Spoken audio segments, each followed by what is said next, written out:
Guys, I want to show you about a project that we've been working on for 8 days now. We're really close to the Rhode Island coastline, and this house, when we got here, the exterior of the house was brown. It was covered in black mold because there was a bleaching oil that was used on the siding. So we actually, if you want to step back here and take a look, you can see this was actually black.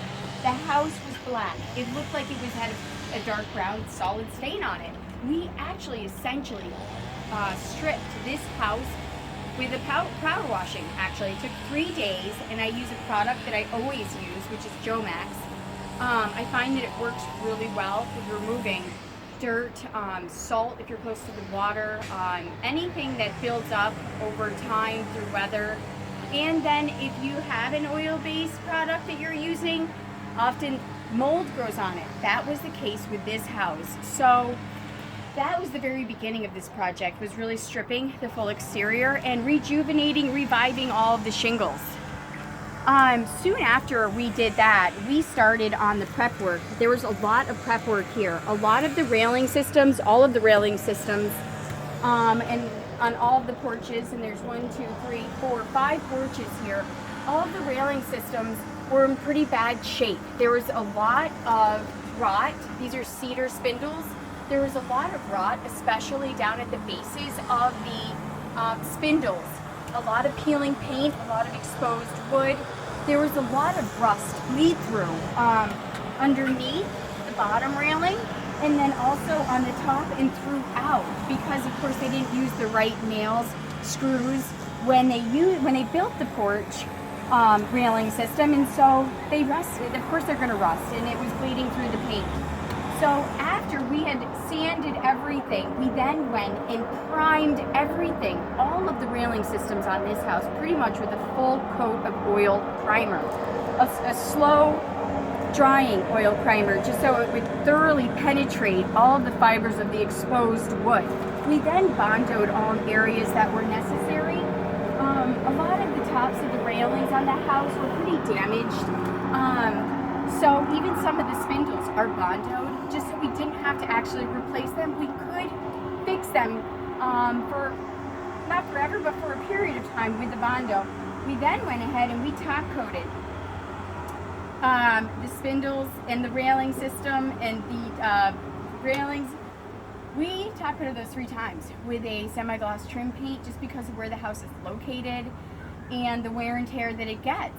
So that has been excellent. Another thing that we did with this house is we power washed the decks. This here is a Trex decks. There's 4 Trex decks on this house. Then there's a mahogany deck, which I'm going to show you.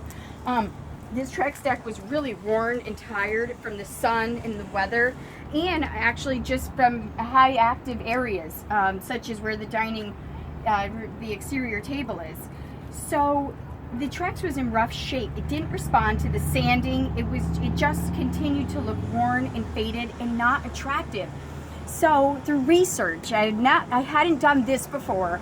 I found out that we can use a solid latex stain on our Trex decking. So that's what we did on this house. We went ahead and we stained all 4 of the Trex decks with that solid latex stain.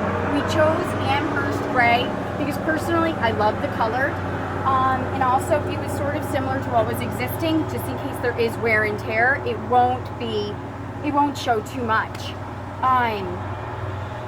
So this is just a portion of the project that we've been on for 8 days, and we are now actually finishing up right now this whole job. We're going to be moving on to another project, a small project Friday, and then another bigger project, a 10-day project on Monday. So lots going on in the Hobart & Company world. I'll show you the mahogany deck that we treated as well. Guys, I wanted to show you, actually I haven't done a lot of updates on what we had to do to get to this point with my YouTube channel, but I will update that. First, I'm going to let you know that as on our way out of this project today, I want you to check out the mahogany deck that we treated yesterday with a pure body oil stain. It's 100% oil. And I absolutely love what it does for mahogany. Not only does it look gorgeous, not only does it accent the beautiful veins and lines and striations in the mahogany wood, it also, though, of course, makes it so it doesn't dry up so much. And that's a good thing, because it can splinter. Unfortunately, it can get splinters if it gets too dry, because I did. Anyways, the other thing I want you to look up and check out is the ceiling.